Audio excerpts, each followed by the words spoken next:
আমি ব্যক্তিগতভাবে মনে করি খারাপ কিছু হবে না, বাঁচাবেটাকে। মুত্তিকুর রহমানের কি রাজনৈতিক বেস আছে? আপনার তৈলাক্ত মাছ কাকে তুলবেন কাকে ফেলবেন এই ফাঁদে যে পড়বে সে বুঝতে পারবে। এপ্রিল মাসের পরে এর কোনো নাম গন্ধ থাকবে না। দেখুন, দুটো সাংবিধানিক সংস্থা এই পুরো প্রসেসটার মধ্যে ইনভলভ ছিল। একটা হচ্ছে জাতীয় নির্বাচন কমিশন, আরেকটা হচ্ছে রাজ্য সরকার। এবারে তৃতীয় আরেকটি সাংবিধানিক সংস্থা এর সঙ্গে যুক্ত হলো। আমি ব্যক্তিগতভাবে মনে করি খারাপ কিছু হবে না, কারণ কমপ্লিটলি এসআইআর নিয়ে যেটা মুখ্যমন্ত্রী বা তৃণমূল কংগ্রেসের ইচ্ছা ছিল, মনের বাসনা ছিল যে 2024 লোকসভা নির্বাচনের ভোটার তালিকায় ভোট হোক, এটাতে কর্ণপাত করেনি গতবার এই জাজমেন্টে, 9 ফেব্রুয়ারি জাজমেন্টে। সেকেন্ড থিং ছিল মাইক্রো অবজারভারকে তুলে দিতে হবে, সেটা নিয়ে কিন্তু সুপ্রিম কোর্ট করেনি। তৃতীয় ছিল ডকুমেন্টেশন নিয়ে, যে 13 দফা ডকুমেন্টেশন, ওটা নিয়ে কিন্তু সুপ্রিম কোর্ট এর আগেই বলে দিয়েছে যে আমরা এর মধ্যে ঢুকবো না। কনস্টিটিউশনাল বডি সংবিধানের 324 থেকে 329 এবং বিশেষ করে 324 থেকে 326 ওদের যে অথরিটি এবং পাওয়ারে ইন্টারফেয়ার করবে না বলেছে। এবারে ইলেকশন কমিশনের যে অসুবিধাটা হচ্ছিল, আমার মনে হয় এটাতে অনেকটাই দূর হয়ে যাবে, কারণ মমতা বন্দ্যোপাধ্যায়ের নেতৃত্বে এই ভোট চোর তৃণমূল কংগ্রেস, যারা বাংলাদেশি মুসলিম অনুপ্রবেশকারীদেরকে বাঁচাতে চায়, মৃত ভোটারদের রেখে তাদের নামে ছাপ্পা দিতে চায়, তারা নির্বাচন কমিশনকে বিজেপি করে দিয়েছিল। এবারে জুডিশিয়ারির সরাসরি হস্তক্ষেপে, মানে হাইকোর্টের অবসরপ্রাপ্ত বিচারপতি থেকে ডিস্ট্রিক্ট জাজ, তাদের সবার উপস্থিতিতে যখন ডিলিশনগুলো হবে, যারা 13টা ইলেকশন কমিশনের ডকুমেন্ট জমা দিতে পারেননি বা পারবেন না, বাঁচাবেটাকে আমি স্বাগত জানাই। এর আউটকাম খুব ভালো হবে এবং 28 তারিখে ফাইনাল ভোটার লিস্ট বেরিয়ে যাচ্ছে। একদম। আর বাকিটা সাপ্লিমেন্টারি ভোটার লিস্ট কতদিন পর্যন্ত বেরোনো যায়? নমিনেশন ফাইলের উইথড্রর শেষ দিন পর্যন্ত, মানে নোটিফিকেশন থেকে নমিনেশন ইস্যু, ফাইলিং, স্কুটিনি এবং উইথড্রর আগের পর্যন্ত ন্যাচারালি অনেকটা সময় পাবেন। এবং মাইক্রো অবজারভারদের যে কথাগুলো শুনছিল না, আজকে জুডিশিয়ারিকে সে পাওয়ারটা দিয়ে দিয়েছে, ডেলিগেট করে দিয়েছে, বলছে এখানে আর আসবেন না। জাজেরা যে সিদ্ধান্তগুলো নেবেন, মানে দুপক্ষ হয়ে গেছে, ইলেকশন কমিশন ভার্সেস রাজ্য সরকার, এই দুপক্ষের মাঝখানে রেফারির ভূমিকা নেবেন জাজেরা। এবং তারা কিসের ভিত্তিতে বলবেন? ডকুমেন্টের ভিত্তিতে। ডকুমেন্ট কি কি লাগবে কে ঠিক করে দিয়েছে? ECI 13টা document. 13টা ডকুমেন্টে সদ্য বার্থ সার্টিফিকেট, সদ্য ডোমিসাইল সার্টিফিকেট, নোটারির কাছে হলফনামা দিয়ে 18টা বাচ্চা, 20টা বউ, 26 দিন অন্তর অন্তর বাচ্চা জন্মেছে, এগুলো তো কোনোটাই গ্রাহ্য অন্তত বিচারকরা করবেন না। এবং তাদেরকে এগুলো সব ডকুমেন্টেশন সার্টিফাই করতে হবে। তাদেরও সুপ্রিম কোর্টের কাছে দায়বদ্ধতা থাকলো যে বিচারকরা অবসরপ্রাপ্ত হাইকোর্টের বিচারপতি হোক আর ডিস্ট্রিক্ট জাজই হোক, অ্যাডিশনাল ডিস্ট্রিক্ট জাজই হোক, তাদেরকেও তো সমস্ত ডকুমেন্টের উপরে যখনই বিরোধ হবে কোনো একটা পার্টিকুলার কেস নিয়ে, তখন তো ডকুমেন্টেশন উপর তাকে রিটিন সিদ্ধান্তটা নিতে হবে। সুপ্রিম কোর্ট তাকে সে পাওয়ারটাও যেমন দিয়েছেন, তার অ্যাকাউন্টেবিলিটিটা কমপ্লিটলি সুপ্রিম কোর্টের কাছে থাকবে। স্বাভাবিকভাবে তিনিও অন্তত কারোর কথা শুনে করবেন না, তিনি সঠিকভাবে ডকুমেন্টেশনের উপরে সিদ্ধান্ত নেবেন, যেটা জুডিশিয়ারি সাধারণত করে থাকেন। জুডিশিয়ারি কখনো কান দিয়ে দেখেন না মমতা ব্যানার্জির মতো, চোখ দিয়ে দেখেন। সংখ্যালঘু ভোট ব্যাংকে কোথাও গিয়ে কি ঘাটতি হচ্ছে? কারণ যে 30% সংখ্যালঘু ভোট ব্যাংক নিয়ে এত বড়াই করতেন মুখ্যমন্ত্রী মমতা বন্দ্যোপাধ্যায়, সেটা কি কোথাও গিয়ে হাতছাড়া হয়ে যাচ্ছে? মুখ্যমন্ত্রী বুঝতে পারছেন, সেই কারণে এসআইআর আটকাতে এত মরিয়া হয়ে যাচ্ছেন মুখ্যমন্ত্রী? না, শুধু সংখ্যালঘু বলে নয়, মৃত ভুয়া ডবল ট্রিপল এন্ট্রি ভোটও তৃণমূলের একটা বড় ভোট ব্যাংক ছিল। 7 দফা 8 দফাতে ভোট হয়েছে। 2021 হয়েছে 8 দফাতে, 2024 লোকসভা হয়েছে 7 দফাতে।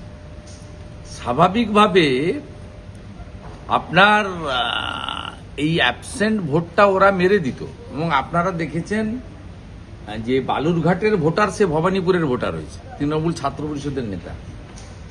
এ অসংখ্য উদাহরণ রয়েছে। মালদাতে ভোট দিয়েছে, পরে নদিয়ায় ভোট দিয়েছে, শেষে এসে ভবানীপুরে কালীঘাটে রাসবিহারীতে ভোট দিয়েছে। এরকম অসংখ্য উদাহরণ রয়েছে। তাই যে 58 লক্ষ নাম বাদ গেছে, পরবর্তীকালে আরো 11 লক্ষ মতো নাম বাদ গেছে, মানে নো ম্যাপিং, অ্যাবসেন্ট ইত্যাদি নিয়ে, যে 69 লাখ অ্যাপ্রক্স। এটা তো কমপ্লিটলি তৃণমূল কংগ্রেসের লস। এতে হিন্দু মুসলমান ভাগ করার কোনো দরকার নেই। বলছি হুমায়ুন বলছেন যে রাজ্য অর্থাৎ বাংলাতে মুসলমান শাসন জারি হবে, কারণ ডিরেক্টলি এই কথা বলছেন, ডিরেক্টলি বলছেন। মানে ওরা ম্যাক্সিমাম ভোট পাবে, এই ম্যাক্সিমাম কথাটা, সিট maximum পাবে, seat পাবে, ভোট এবং পাবে। যারা একটা যারা লোক- বাঙালি নয় একটা বাকি লোক লোকের- পার্টি তাহলে কি ছেড়েছে বা পার্টি সাসপেন্ড করেছে বাবরের নামে একটি মসজিদ তৈরিকে কেন্দ্র করে। ওনার ঘোষিত অবস্থান যে বাবরি মসজিদ নির্মাণ, সেটার উদ্দেশ্য তিনি এমন দিন করেছেন যেদিনকে বিতর্কিত ধাঁচা, কর সেবকরা সেদিন বিতর্কিত ধাঁচাতে পুনরায় রাম জন্মভূমিকে উদ্ধার করেছিলেন। পরে সুপ্রিম কোর্টের হস্তক্ষেপ হয়েছে, আমি সে বিষয়ে যাচ্ছি না।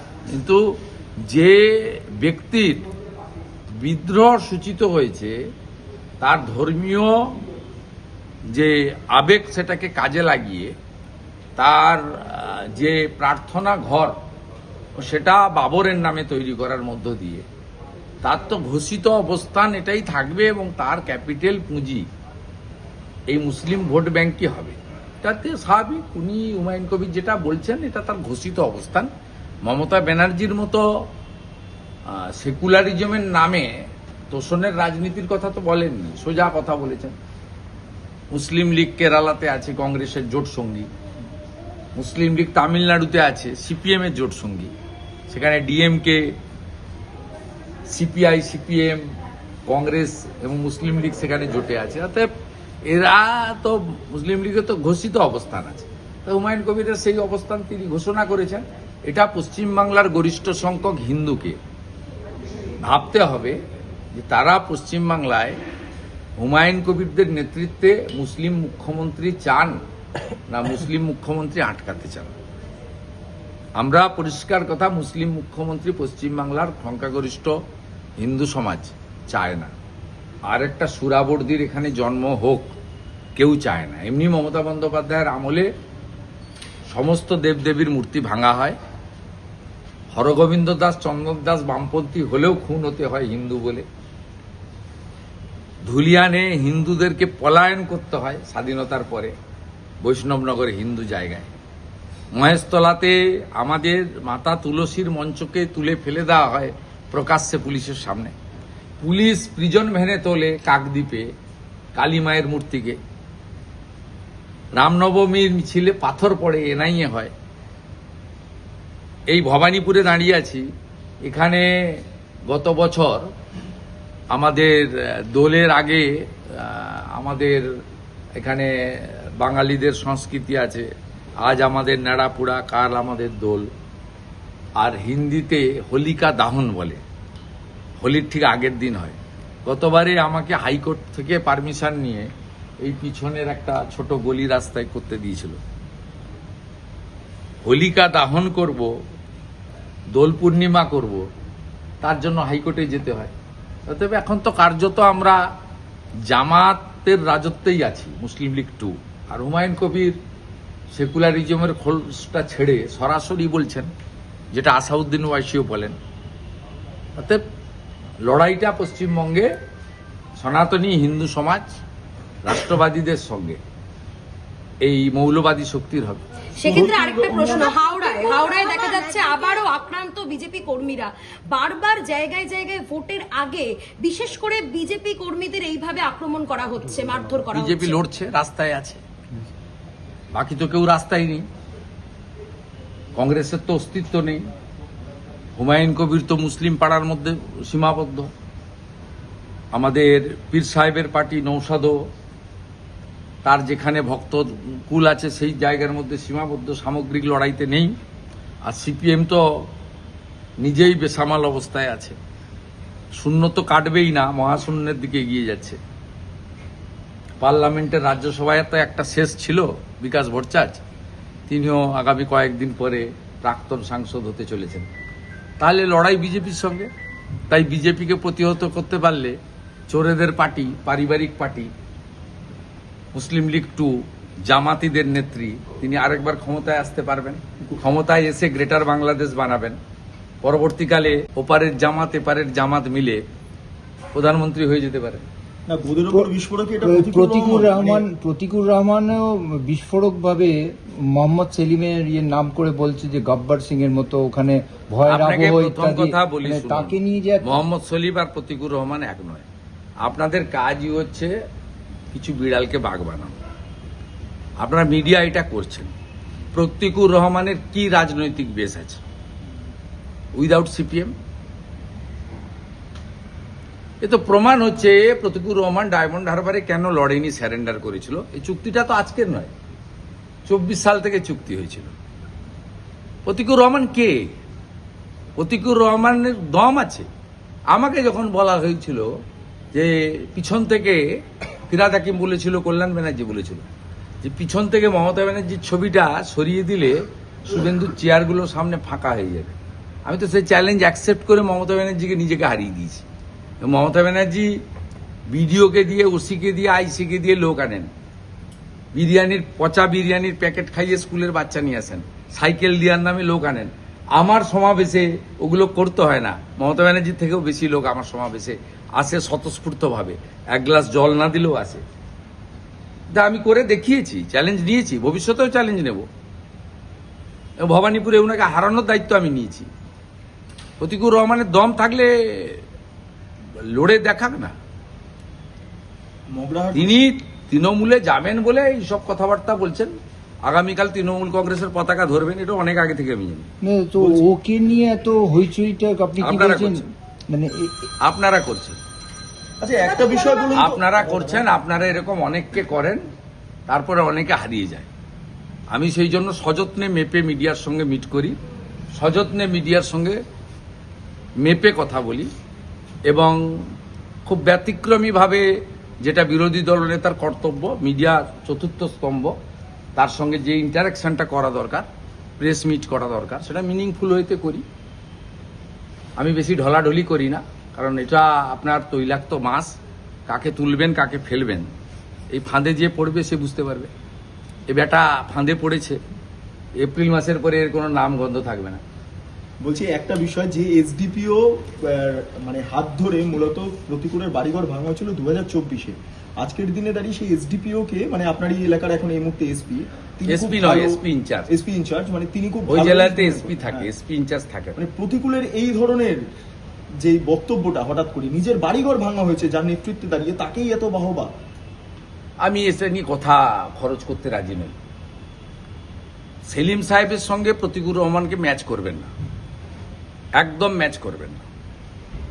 সেলিম সাহেব, সে তার রাজনৈতিক মতাদর্শের সঙ্গে আমি বিরোধ হতে পারি। সেলিম সাহেব বামপন্থী আন্দোলনের টলেস্ট লিডার, ন্যাশনাল ফিগার, বহুবার ভোটে জিতেছেন, লড়েছেন, দলের নির্দেশ মেনে দাঁড়িয়েছেন, হেরেছেন, আবার দাঁড়ালে আবার আমরা তাকে হারাবো, আমাদের সঙ্গে তার রাজনৈতিক লড়াই থাকবে। কিন্তু আপনারা, আমি out of my political affiliation, Selim সাহেব আর প্রতিকুর রহমানকে এক করবেন না। It's not good. একটু অ্যাসেসমেন্টটা ঠিক করুন, অ্যাসেসমেন্টটা ঠিকঠাক জায়গায় রাখুন।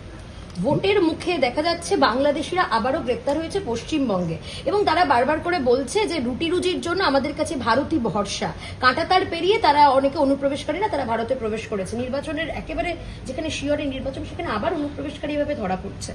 ধরা পড়বেই তো, মেড়া নেই তো, 550 কিলোমিটার মেড়া নেই। এবং মুখ্যমন্ত্রী, এই যে রাজ্যপালের ভাষণের উপর বক্তৃতা হয়েছিল, সেখানে আমার বক্তব্যের পরে উনি বলেছিলেন, আমি অনুপ্রবেশ ইস্যু অ্যাসেম্বলিতে যেদিন ছিলেন যারা জানেন, সেদিন আমি বলেছিলাম, সেদিন মুখ্যমন্ত্রী বলেছিলেন যে আমি জমি দেব না।